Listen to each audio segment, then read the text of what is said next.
Welcome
to MGoRadio 9.2. Ted, what's going on? 7?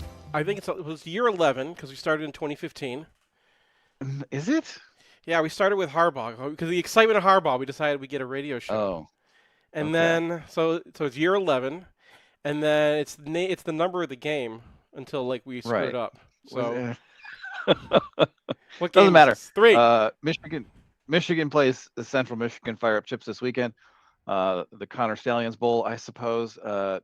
And we're going to take a look back at the Oklahoma game. But first up, our sponsors. We want to thank Underground Printing for starting this and making it possible. Stop by and pick up some gear. Check them out at ugpmichiganapparel.com or check out our selection of shirts on the mgoblogstore.com.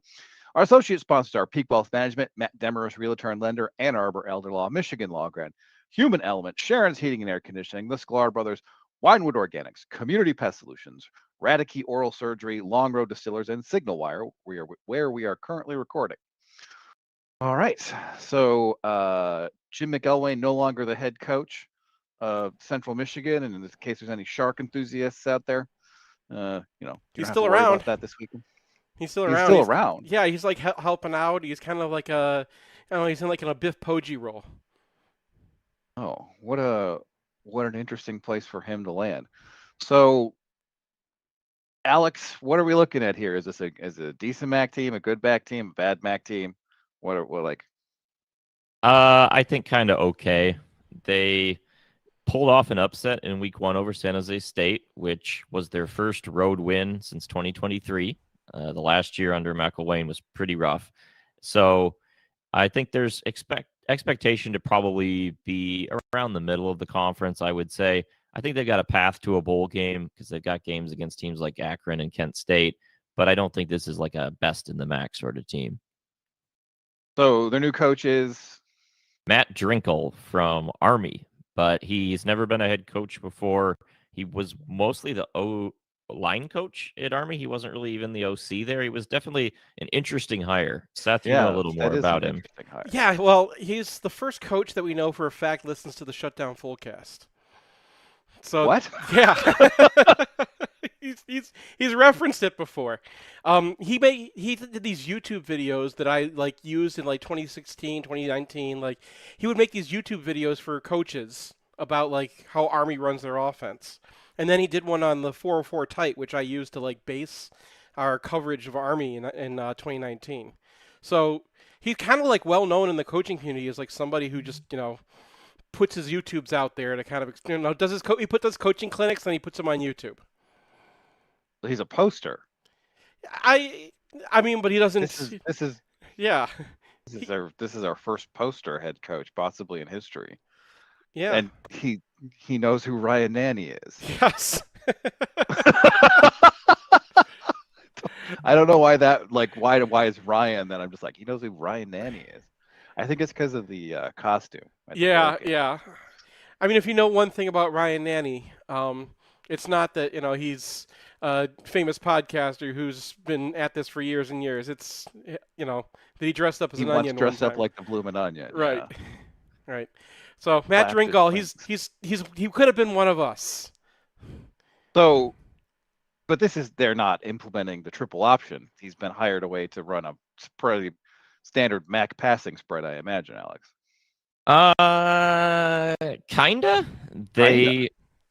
So they are a run first team, and they want to be. Now there will be problems with that, I assume, in this game because I think their O line will be completely overmatched as they were against Pitt. But we got to just kind of on display in the San Jose State game what they want to do. They had 13 attempted passes and 51 rushing attempts in that game. All right. Um, Okay. it's not the triple option, but there's a lot going on with this team. They have 3 different quarterbacks that they use, sometimes on the same drive in the game against Pitt. Against Pitt, they played 9 different offensive linemen, at least 20-some snaps. They had very few 6 or 7 OL snaps, so it was just straight rotation. They used 6 different wide receivers, 4 different tight ends, including one who's a fullback.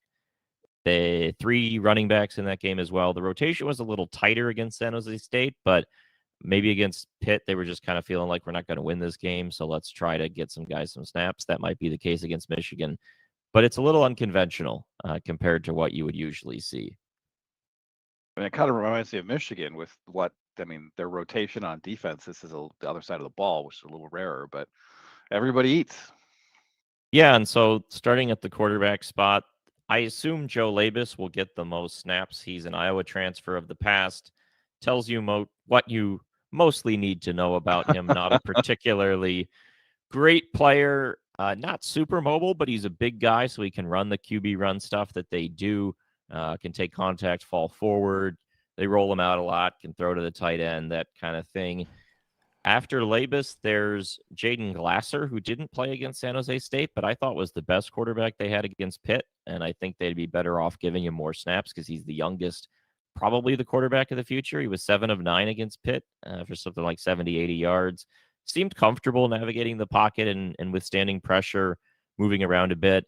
And then there's Angel Flores, who is mostly a runner, although he did have a deep ball against San Jose State. It's the longest passing play of the season so far for that team. So you can't just key in on Flores as a runner.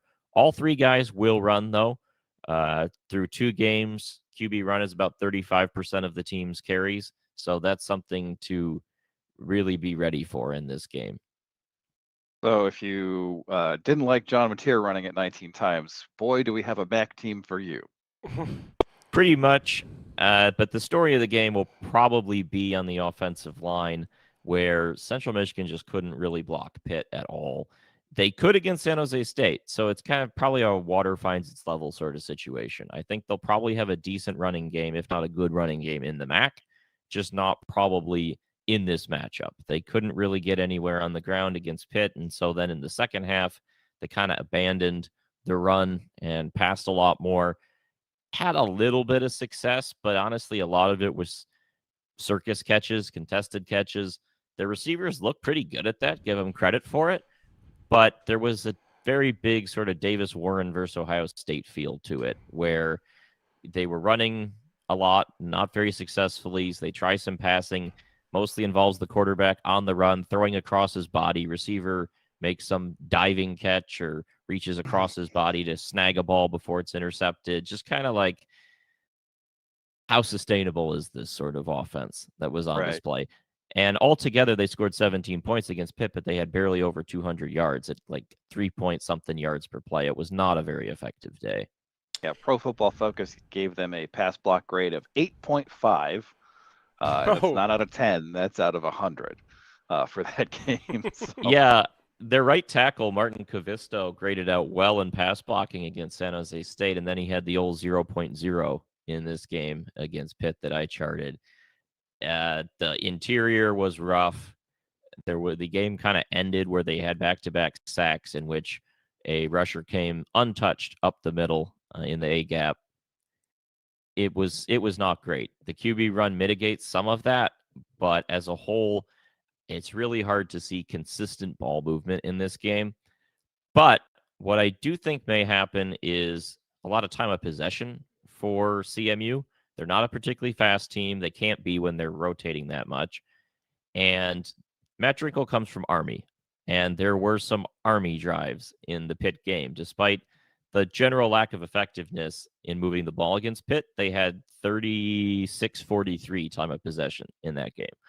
And they had 4 3-and-outs, 1 first down and out, but they also had a touchdown drive that took them 6 plays to go 13 yards, a touchdown drive where they went 11 plays, 83 yards, a drive ending in a strip sack fumble that went 10 plays to go 26 yards, another drive that took them 12 plays to go 54 yards, and those last 2 each gobbled up over 5 minutes time of possession. I mean, it was just a lot of plotting to get 3 yards at a time to try to grind out first downs. And They're so playing God's football out in Mount Pleasant. I told you, this is our guy, man. This is like, he's one of us. I put together the Hail the Victors article on these guys, and everyone, I think, literally everyone that I expected to be on the offensive line, you did not have starting. I said the Valpo Pro right left tackle might be in a battle, but like, I think they're still playing. But you put signs on pretty much every single guy, including the center that was supposed to be like the returning starter guy who is going to walk them through everything. I wonder how. I think Drinkall's going to do well, but I wonder like how much plotting is going to do if you're letting Michigan just rotate through their defensive tackles. I mean, I think that they're probably using these early season games to get a feel for what they have. I would assume they'll tighten up the rotation and get a better feel for their personnel once they get into MAC play. I think that the more rotation against Pitt probably is telling that they're using these games to just sort of feel it out, and then they get a layup against Wagner next week, and then once they're in the MAC schedule, I think they'll probably reduce it and slim it down a bit, but I'll be curious to see how much rotation there is, because they were getting into the 2 and 3 deep against Pitt, and there were some guys out there that just could not play at all. And if they do that against Michigan, it'll probably be a long day for them. All right, and then before we move on, oh, we got more. We got one more piece on this offense that we can't skip. Alex, Okay. tell them about the fullback. Yeah, they do have a fullback, Nathan Van Timmeren, and they had some power I formations with 3 players behind the quarterback. So again, this is our dude. Jim would be proud of this guy. Two fullbacks. The other one is Rusty Van Wetsinga IV. Yep. God's football out in Mount Pleasant, let me tell you. Iowa transfer. All right. Well, I guess that checks out. We're going to take a break, come back, talk about the Central Michigan defense. Since 2001, Underground Printing has been the Ann Arbor original.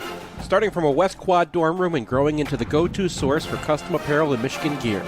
Whether you're gearing up for game day or creating custom design for your team or business, Underground Printing has you covered. With 3 convenience stores right on campus, getting your hands on high-quality Wolverine gear has never been easier. Visit Underground Printing today, in-store or online at shop.undergroundshirts.com, where Michigan pride meets top-notch service.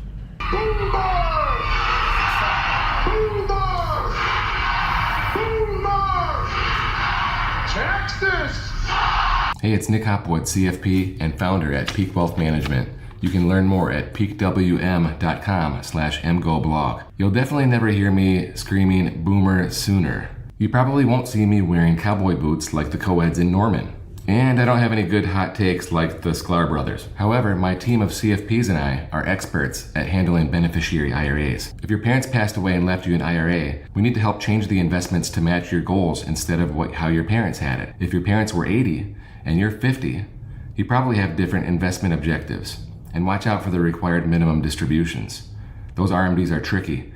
We now have the 10-year rule for emptying the IRA, so taxes can be a huge problem. Sit down with my team of CFPs, Jim, Preston, and myself. We can put together a plan which works for you. Get your second opinion at peakwm.com/mgoblog. Hi, this is Pete with Sharon's Heating and Air Conditioning. You've probably noticed that we are terrible about keeping our podcast advertisements up to date and topical to Michigan sports. Probably because we're so busy doing preventative maintenance for all of our many happy customers. We know no one is excited to call their HVAC contractor, and to make that a rare occurrence, you should regularly maintenance your system. Call us or text us to find out more about the benefits of our preventative maintenance plans, including savings on service calls and priority scheduling. Whatever the season, we want you to be comfortable for that next glorious Michigan victory. Whether you just lost a tooth on the field, chipped one at a tailgate, or it's just time to get those wisdom teeth out, Radicke Oral Surgery has you covered. Trusted by Celine and Ann Arbor families for 25 years, the Radicke Oral Surgery team treats every patient like family, and they accept most major dental insurance plans. We're going to have a lot of reasons to smile this year, so make sure that thing is ready. So when it's time to replace or remove a tooth, call up the team that always converts. Visit drradicke.com to schedule, DRRADECKI.com. In southeastern Michigan, the yearly cost for a nursing home averages approximately $100,000. It doesn't have to, though. Reed McCarthy founded Ann Arbor Elder Law after handling a tricky situation for his own family. Years of experience later, his boutique firm works with clients across southeast Michigan, dealing with Medicaid planning, long-term care, and tax, disability, and family law, not to mention family dynamics. If you have a family member who may need that level of care, or if you're ready to start your own estate plan, Reed can give you a plan for the future. Visit AnnArborElderLaw.com or call 734-945-9693. That's 734-945-9693. The pop machine will scream. The voice is Peter on. I have a sticker that says a hard day. Welcome back to MGoRadio, whatever the heck number it is, nobody cares. Central Michigan's defense, Alex, give us the lowdown. Not particularly great for this matchup. I think they might be a decent MAC defense, which they were projected to be, but the pass defense has been a problem for this team. Run defense has actually been okay. They did a pretty good job against Pitt, held them to around 4 yards per carry if you deduct a long quarterback scramble that was not really on the run defense. And down to down, it was pretty solid. They devoted a lot of resources towards stopping the run. They didn't really have a guy up front that I was seeing as a particularly incredible run stuffer, but the linebackers fired downhill pretty well. They got support from the DBs. And as a whole, they were able to keep Pitt's run offense in the yard. And I assume they will have that focus about stopping the run in this game, in which case I think this is going to be a good game to potentially get Bryce Underwood a little confidence back, get him feeling better after a pretty choppy game against Oklahoma. You want the rhythm to come back before you go to Nebraska, and I think it will be there. Starting up with the pass rush, which didn't happen much against Pitt. They blitzed quite a bit, which is something to keep an eye on, but Pitt had very few issues picking up that pass rush, or those blitz packages, and then organic pass rush along the defensive line, which is pretty non-existent in that game.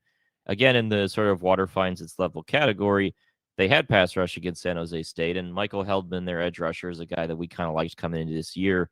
He was really disappointing against Pitt, didn't really do anything in that game, but against weaker opponents, he can be quite a menace. Was one of the better pass rushers in the MAC last season. He had a strip sack. The ball got knocked up in the air, and it was scooped out of the air for technically an interception, but it was caused by him hitting the quarterback as he threw it. That was in the San Jose State game. So he has that ability, but it just didn't really show up against Pitt, and there wasn't a lot of other signs along the defensive front of a ton of organic pass rush. So I think Bryce should have some time to cook, and there were quite a few open receivers in this game. The flats were pretty open. The linebackers, outside of one guy, Jordan Kwiatkowski, who's really good, but the other linebackers not particularly great. And this defense as a whole really struggles in tackling. So if you can just get the ball out, get it in the hands of some receivers, there will be missed tackles and opportunities for long catch and runs that should be able to sustain drives and get you some explosive plays. So Heldman is kind of the MAC version of Aiden Hutchinson, or a poor man's Braden McGregor, if you prefer, right? Like that's the style of player he is. And you remember Hutch was being used kind of to fill B gaps when we just didn't have any tackles. That's pretty much what they're doing with Heldman. They got an Army defensive coordinator, Sean Cronin. He's running the 404 tight, which is that defense that Army ran against us in 2019. You remember where they're just the middle linebacker is more kind of like a Sam, and the weak side linebacker is kind of like the fourth defensive lineman who's just like a kind of a neck rolly kind of dude. And then they run a nickel behind that, and then they have kind of an OLB linebacker-ish kind of guy who's supposed to pass rush. And they just don't have the size on the inside, so Heldman kind of has to be the one who's keeping that middle linebacker clear. That's Kwiatkowski. That's the one that Alex likes. He's kind of more of a viper, I think, in his style of play than a true linebacker. But that's what they do. They're 404 tight, just like Army. And the way they make that work is they just kind of get up in your face, right? Yeah. Yeah. Go ahead, Alex. Okay. Yeah, I mean, I think that they will probably have some success slowing Michigan's running game down. Like, it might be kind of the New Mexico thing where Michigan will probably have a few long runs where tackling breaks down, and then as a whole, they'll probably keep them in check on a down-to-down basis because CMU is just going to be really focused on doing that. And then the response should be to air it out. And Pitt didn't really have any issues with that. While Pitt was running for, as I mentioned, close to 4 yards per carry in their true rushing game, their two quarterbacks they played combined for 24 of 32 for 340 yards. That's 10.2 yards an attempt, 4 touchdowns, 1 interception. There should be a lot of opportunities to throw the ball in this game. They don't have terrible corners, but just the tackling has been an issue, and those corners can be had deep down the field. We haven't really seen Bryce Underwood throw it deep. San Jose State threw it vertically. Pitt did a little bit.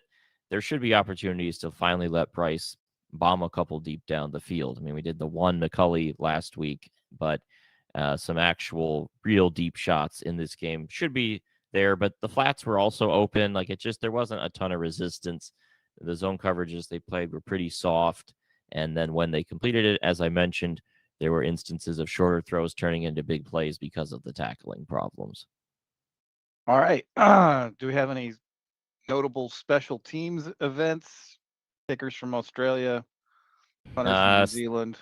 Seth, do you have anything on that? No, really. Their kicker is new this year, Cade Graham. Their punter is an Iowa transfer, Declan Dooley.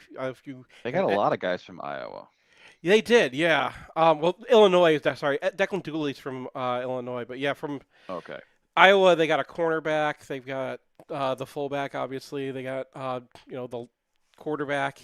Yeah, they like Iowa guys. They're just that kind of team, and that's kind of what they're going to do from a perspective of just their coverage is going to be covered too, because they're not really talented enough to do much more than that. So I think they're going to blitz, get up in your face, and give you those mid ranges to pick away at underneath. And it would be like greatest irony if Michigan decides that they're going to run the quarterback this week, just because that's what this defense is actually good at stopping.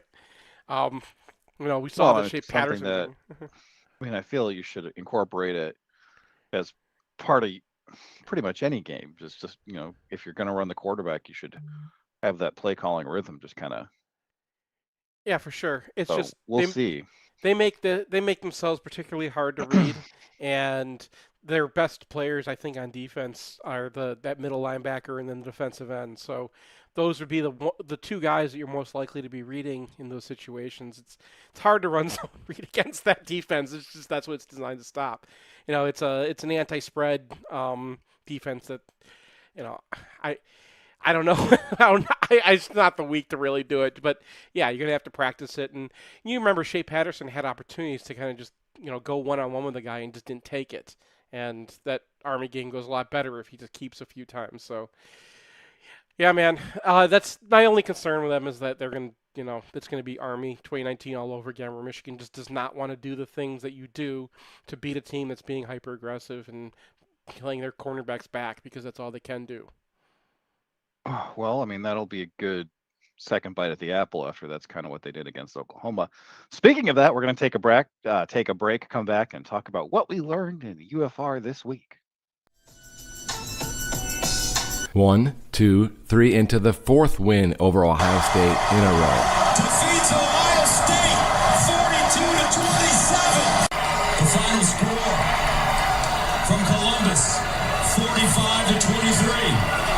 Michigan. And I don't know it.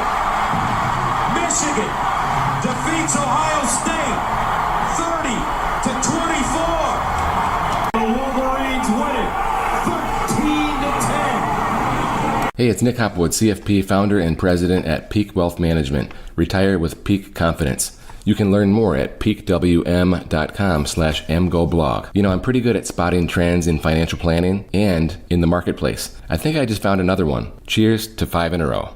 The only thing we can be sure of about the future is that it will be absolutely fantastic. I'm thinking of the incredible breakthrough made possible by developments in communications. Arthur C. Clarke's 1964 vision is now reality with Signalwire, a cloud platform that enables developers to build the applications that will reshape the future of communications. These things will make possible a world in which we can be in instant contact with each other wherever we may be. You can add cutting-edge, real-time video and audio to any product, website, or application with APIs and SDKs for developers of all skill sets. Signalwire is optimized for high quality and low latency communication functionality for video, voice, and text messaging capabilities. Almost any skill could be made independent of distance. Men will no longer commute, they will communicate. See for yourself at signalwire.com. Use code 2021 and receive $25 in developer credit. Go to signalwire.com. Signalwire Communications OGs, original geeks of programmable communication. It's the time of year where cracks in your defense get exposed. Good thing the fix is a phone call away. Community Pest Solutions is a lockdown defender for homes and businesses. If you're hearing noises in your walls or attic or dealing with bug problems, it's time to call Community. To schedule an inspection, just Google Community Pest Solutions or hit up their website at pestfreemi.com. Frustrated with your current e-commerce agency? Then it's time to meet Human Element, a digital marketing and web development agency with 20 years of experience building B2B and B2C websites. See us as an extension of your team, accessible, responsive, and strategic. We work with you to understand your goals so that we can build something that drives revenue and delights your customers. So if you're looking for an agency that acts as a true partner in your e-commerce business, visit human-element.com/partner. We can't wait to work with you. Need help with insurance? Well, longtime MGoBlog supporter Owen Rosen is back at his new insurance brokerage, Royal Oath Insurance Group. Owen might not be the knowledge, but he and his team have the life, business, car, and home insurance knowledge you need. Based in Michigan, but they can also help in other states too, you can call or text Owen today at 586-229-1026 or visit Royal Oath, that's OATH, insurance.com. This town would feel it like a damn rain.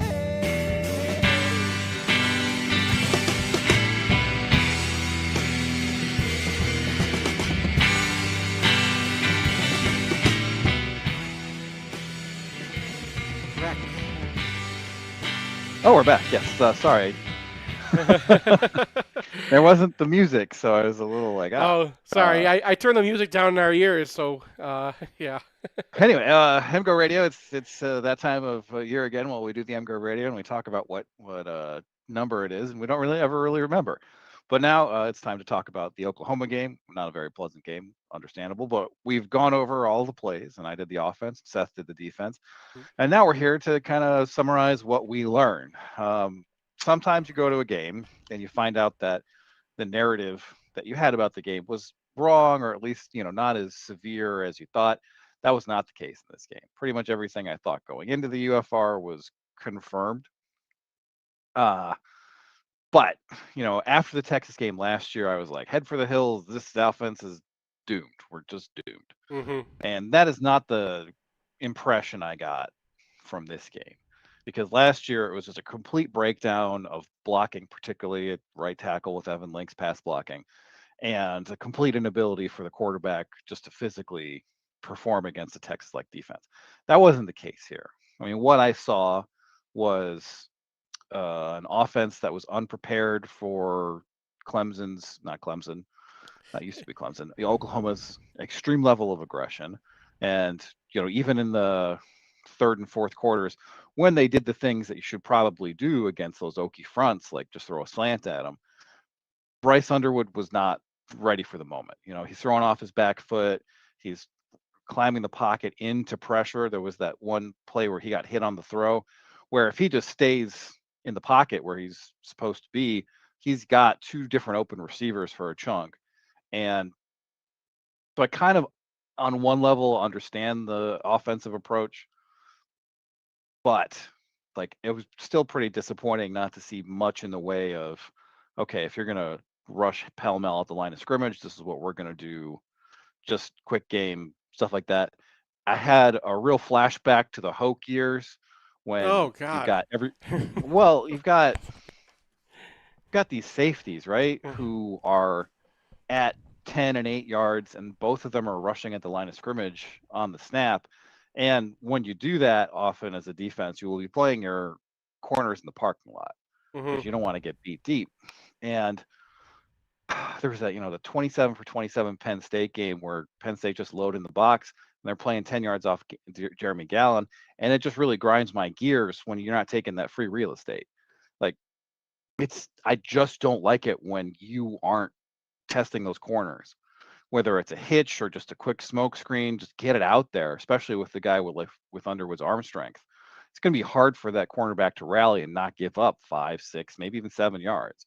And I feel like that would be a very easy check to put in the playbook, right? Because it's not particularly complicated. And you're not exposing your quarterback to very much. It's a quick throw, so it's not like you standing in the pocket for more than a second.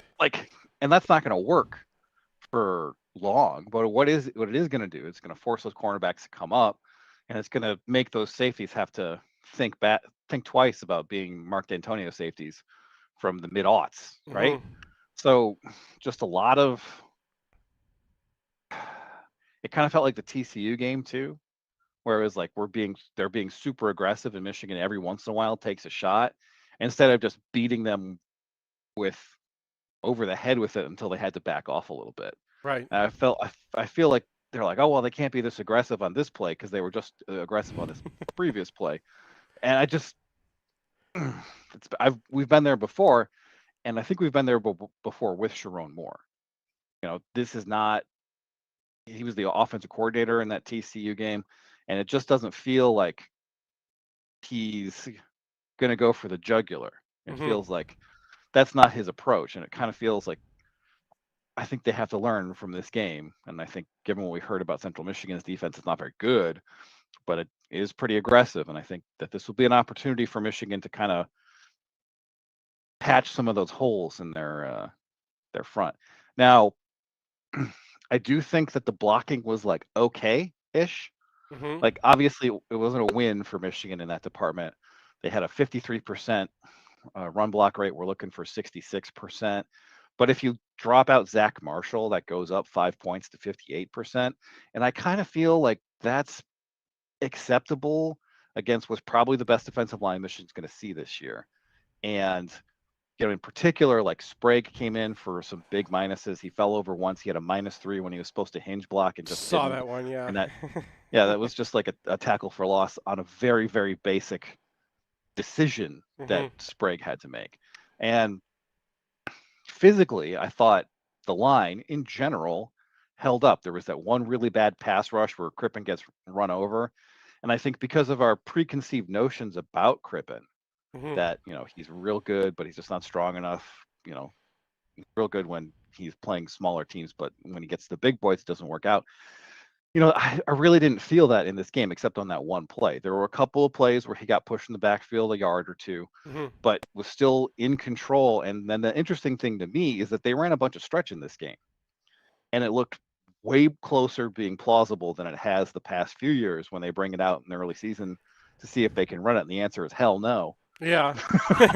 Well, you got guys who can. Yeah, I mean, there's dudes who can do that, right? Sprague's a athletic guy. Norton, that's all they ran at Cal Poly. Crippen is more one of those agile guys, not necessarily like a Yeah. So it's just a very different offensive line than when you're trying to put Trevor Keegan in the middle of that. Right. Well, and I felt like I saw, I think, 2 or 3 very legitimate scoop blocks against very good players. And like that's the hardest thing to do, to get that reach on a guy who's lined up outside of you. And Michigan did it a couple of times against an Oklahoma team that does over penetrate some, so that's a good time to bring out the stretch. And just there weren't a lot of like big breakout successes in that game, but I think you can see it coming. Another thing that I thought jumped out is that when El Hadi went out, and I thought El Hadi had a good game before he went out, and FAB came in, like Afobe came in, like I had him at like +4, I think, with no minuses, and I probably missed something here or there, but I thought his performance was pretty encouraging. So I feel like last year you come out of that Texas game and you're like, we're screwed. And this year I'm like, okay, Bryce needs to get some checks. He needs to be able to read defenses better. He was deeply uncomfortable first road game against a very tough defense. Like, I think he'll progress significantly, and I think the blocking in front of him is going to be good enough. It's not going to be 2021 or 2022. It's not that kind of line, but what you're seeing from Link is a lot of progress. Like, I'm not going to say he's good, but I think he could probably be average, and that's it's his third year. He's a redshirt sophomore.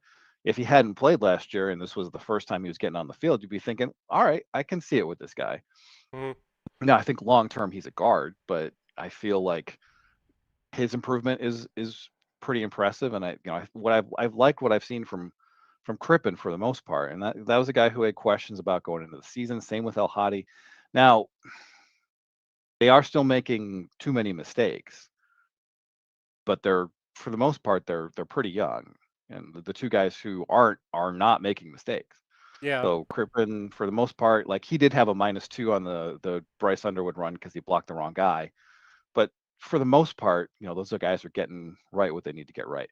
Now, I didn't love the running backs in this game because I felt like they were not seeing cutback lanes that I felt should have been emphasized pregame. Because like one thing about a defense like Oklahoma that really wants to get up the field, that is very aggressive, is that a lot of the times what's going to happen is that if one of those backside blocks goes well for Michigan, that guy's going to be 2 or 3 yards upfield, and then there's going to be a cutback lane. So I think Marshall missed one.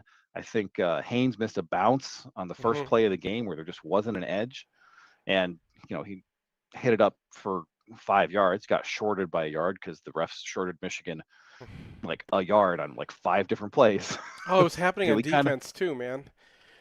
Yeah. But in any case, like I felt like there were yards that they left on the field, and that if you hit one or more of those, then the run game looks okay, and like this year we're only hoping for like average to goodish, you don't get out of the hole that they were in last year. So there are signs of progress. I didn't like the game plan. Bryce didn't play well.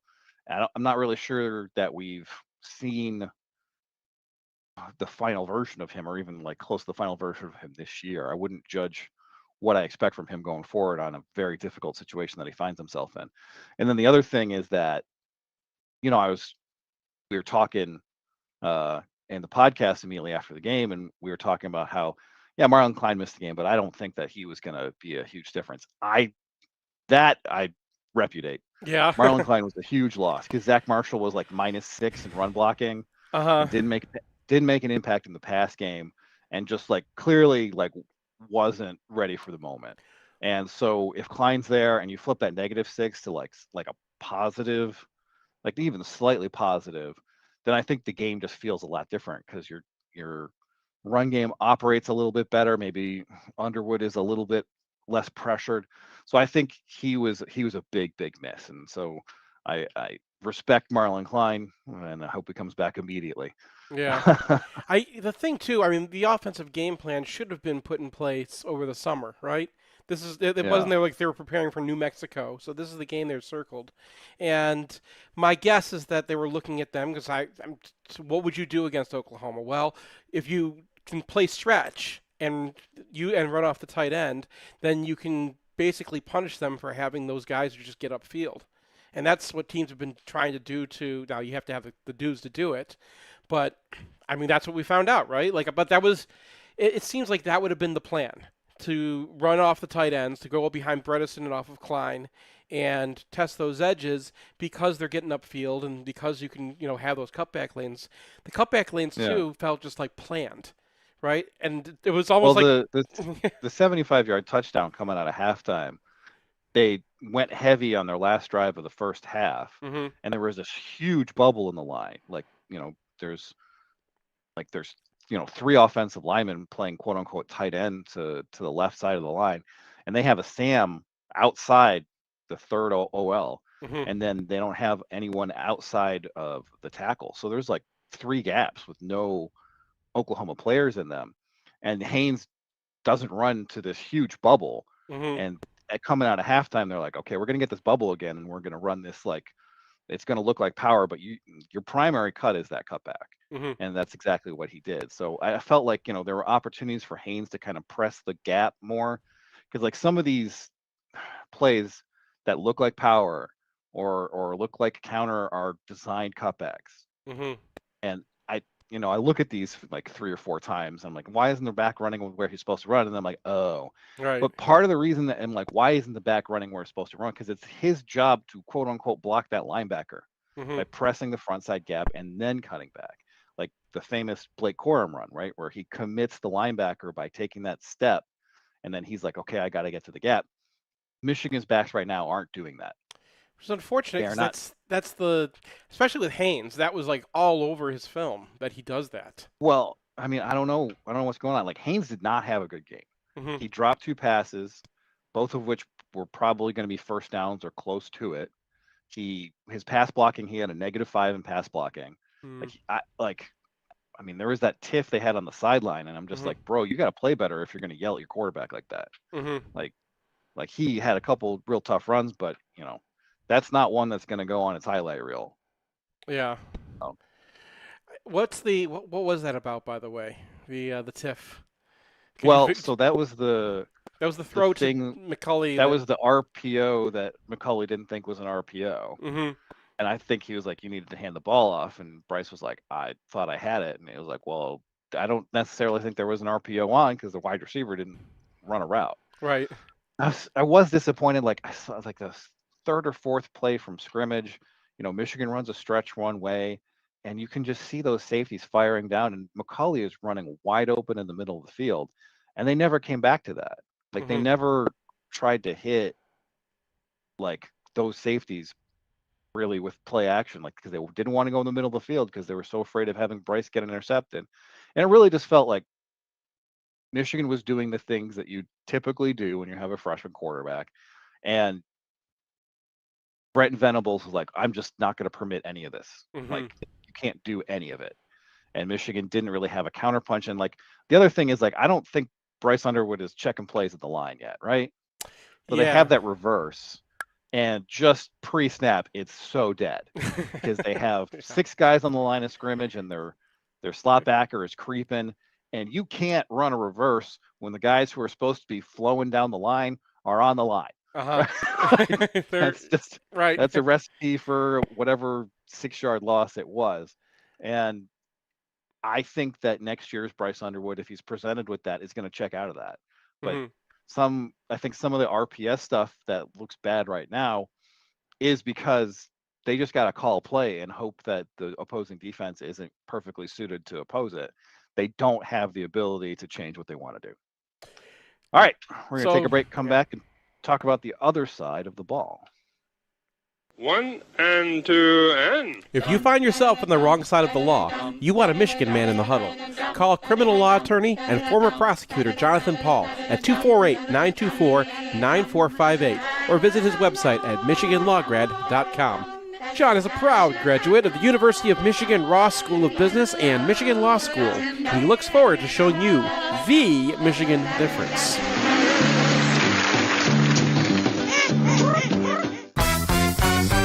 Hey, fellow Michigan fans, this is Matt Demarest, Realtor and Lender. For a decade now, you've heard me on the podcast talk about mortgages, and I've helped hundreds of fellow Michigan fans in that capacity, including Brian and Seth. But many of you don't know I'm a real estate broker as well. I promise to make buying, selling, or financing homes simple and cost-effective anywhere in the state of Michigan. Whether you're upsizing, downsizing, buying a vacation home, or building a real estate investment portfolio, send me a text or give me a call.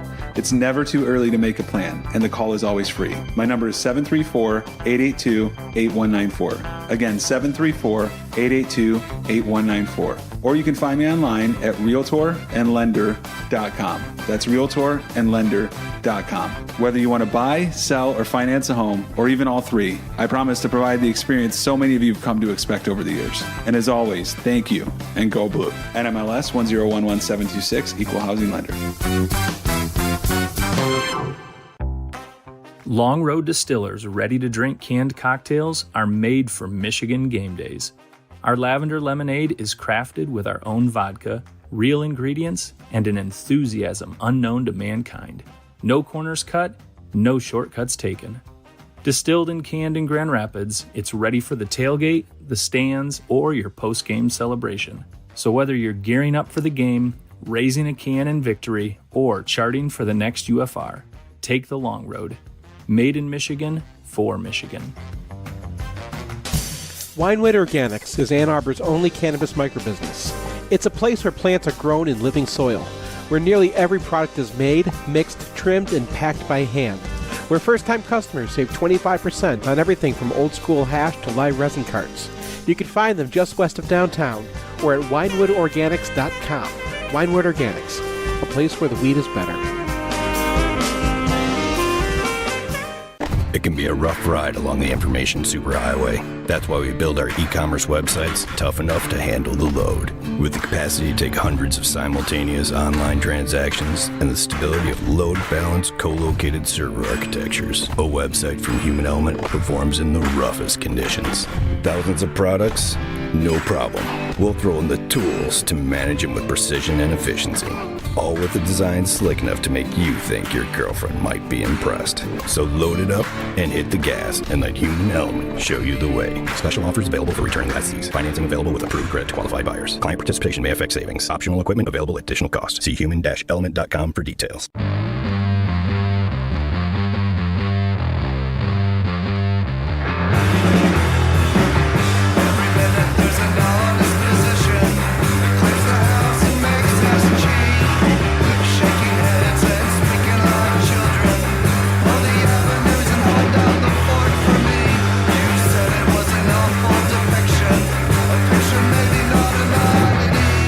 Welcome back to MGoRadio. Thanks to Jim Cherewick for today's interstitial music. We now turn our attention to the Michigan defense against Oklahoma. 24 points, a tough game for Michigan with John Mateer running 19 times. What did you see in the Michigan defense, Seth? So opposite like you, where you kind of went in, you're like, oh, I'm going to see exactly the same thing I thought I saw, in the first watch. I learned some things. One is that we can't fit the unbalanced stuff anymore. And that was kind of, I've been charting since 2021, and they've always been awesome at that. And that's something you do against a zone defense, right? Because you tend to get a cornerback on the outside or something like that. You do it for the matchups. I'm guessing that happened because they ran out of cornerbacks. So they got Jaden Sanders playing cornerback. The way that Michigan always shifted, that kind of turns him into a safety, where he's now responsible for everything a high safety does. So my guess is that's where that came from, where instead of doing it the way they've always done it, right, they had to kind of switch to this new system that doesn't put too much on the cornerback, and it turned out putting too much on Derek Moore and Jayshawn Barham, guys who shouldn't be making those mistakes. That's what really stood out in this game, though, was Rayshawn Benny, just kind of average, right? And you remember charting the defense, like if you're +5, -3, that's not really being an impact player on the defensive line, right? That's not doing. So Trey Pierce was pretty good. He got blown out by a double one time, but made up for it by being the only guy who was really kind of wrenching people out of the way. And it almost made me. I was almost a little mad that Trey Pierce was doing so well against this offensive line, because some of them didn't play in the first week. Some of them were true freshmen, right? It's not like they had the greatest offensive line, or shouldn't have had the greatest offensive line. And I was like, okay, well, if they're handling Rayshawn Benny, maybe they just, maybe we found Oklahoma just has a lot of talent, right? Maybe they just found some guys. And then Trey Pierce is, messing up the same dude. So it's like, well, I don't know what's up with Benny this week. I don't know what's up with Derek Moore this week. I don't know what's up with TJ Guy this week. Cam Brandt was Cam Brandt, and he's not a huge pass rusher. So if you're not getting it from Moore, you're not getting it from Guy, you're not really going to get it from Nichols. you're not going to get any pass rush unless you blitz. So that's what Wink does. And then everyone's like, oh, damn it, Wink. But I thought I was going to go in being like, oh, there's a lot more damn it, Wink in there. And there was. And he was putting a little too much on his guys. But not to the degree I thought it would be. It was more, this is the thing that you're supposed to run, right? TJ Guy is supposed to know he's supposed to chip. And I'm not sure how mad I should be that TJ Guy isn't doing it. Now, when he has Cole Sullivan doing it, yes, that's on Wink. When he has Dominic Nichols doing it, yes, that's on Wink, right? Those guys are second-year players. They're not, they're not up so much that you can also play a second position in addition to the position you play, right? Because if Cole Sullivan's doing that, he's playing nickel essentially at that point. And that's the other thing that, like, we've been talking about this all through summer. Teams are going to put 2 tight ends out there, and then they're going to go 4 wide. And Michigan needs to have a solution for that because that's what everyone's doing to every single, defense like this or Fangio defense in the NFL right now. Everybody kind of went to this system, and you got the articles and cover 2 is ruining it. And like it turns out, just put 2 tight ends out there, and it kind of messes with their personnel. Well, in college, you don't have to change your personnel, especially against these tight ends, right? You could just leave your nickel out there and be like, I dare you to have tight ends who are better than receivers at blocking, because they weren't.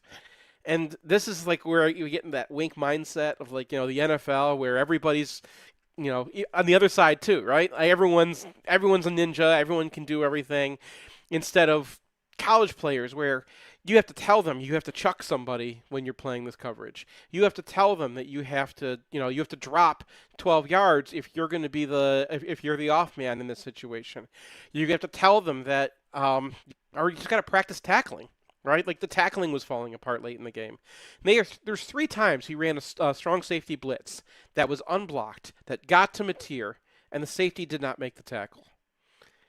And so, Derek Moore making that mistake. You've got, it's not just freshmen having those issues, right? So my hope is that there's a little bit of get right. There's like let's go back and practice some fundamentals again. Maybe take some things off, guys. But you're gonna have to simplify. Just if you're down to Jaden Sanders at cornerback, you're gonna have to simplify anyway, because that's a position that normally in our defense they try to switch things up with. Now, if Rod Moore comes back and they get a couple other cornerbacks back and suddenly they're new again, I don't think Rayshon Benny is going to play that badly. I don't think that Derek Moore is going to play that badly. Trey Williams is starting to make me nervous. That's the Clemson transfer. So the whole thing with him is like, okay, he's a great player, but Clemson's using him wrong. Because Clemson loves to get in they're the same defense as Oklahoma, right? They want to get those defensive tackles in the backfield. Well, that's not how he's built, right? He's a Mozzie Smith kind of guy. He's super strong, has some athleticism, but doesn't have like that speed to kind of run around the backfield. So when you get him in the backfield, he's just getting cut behind. And they used that against him several times to the point where he actually came up with a -4 score. And like the one time he actually wrenches somebody out of the way and stays put, he makes a play. But it's not like I know I'm coming down. I know that I had, Mason Graham last year and that I can't expect people to play like that. But Trey Williams should be a guy who's on the line of scrimmage, and that's what we expected out of him, right? Expected Mozzie Smith. If Mozzie Smith is running around the backfield like he's a Clemson defensive tackle, that's not going to work. So he's picking up -2s for doing the same things that like Henry used to do in the early part of his career, right? Remember, he would just kind of be strong and jump in the backfield and try to wrench somebody out, but he'd be 4 yards in the backfield, and the guard's like, I'm happy with this. This is fine. And then the other thing was we asked in the podcast, we were talking about the podcast after the game, we were asking, did Jayshon Barham really matter? And he mattered in the pass rush. So you could see it almost immediately where they have him, because he's not necessarily rushing every time. But even when he isn't, they're lining him up like he's going to rush, like they do that 5-1 thing. And if you do a 5-1, it's an even front, right? So there's it's the same number of guys to either side. So you're going to have to set the protection one way or another, and they're going to set the protection towards Barham 100% of the time, right? You're not going to just leave a running back out there with him. And so then he drops out, and Michigan knows where the protection's set. So they have some clever blitzes, and they actually get to Mateer that way. Now, Mateer twice got out of that and then made an incredible throw downfield, and, tip your hat. Way to go, Mateer. And then the last thing is the Mateer runs. So 19 times they're running that guy. I think that made everybody a little hesitant on the edge, right? It's hard to blitz a guy, or it's hard to rush a guy when you think he's going to escape the pocket. But a lot of those were just that unbalanced thing. And Michigan knows how to fit that. It was more frustrating just because, I know Mateer's good. And Mateer, actually, there were a lot of times where, if he was a running back, my hypothetical Oklahoma UFR of him would be a plus 10, minus 0 for his runs. And because he's a good running back. He can stop on a dime. He can shift. He can plan. He can get you. He can get a linebacker to commit and then bounce outside. All those things. He's a great runner. And he's also, a real dual threat, right? He's also could get you downfield. So that's a hard thing to deal with. But Michigan has a way to deal with that. Their defense was built, in order to handle that, because he shouldn't be able to get outside. And if you're not fitting your runs, that's when I had the problem. All right. Well, that was the Oklahoma game. Hopefully Michigan will rebound and take on the fighting Jim McElwains, McElwain, whatever, what are we going to do? Fighting. We will see you guys shark lovers next week. Alina Verena, no one's ever seen her. She lives all alone. She makes a ruska, she makes a vodka, makes it in her home. She makes a ruska, vodka, makes it all night long. She makes a ruska, vodka, singing this crazy song. La da da da da da da da da da. La da da da da da da. Boris is a mayor and a land surveyor with plans of his own. He hates a ruska, he hates a vodka, banned it from his home. He hates a ruska, vodka, he never drank a single drop.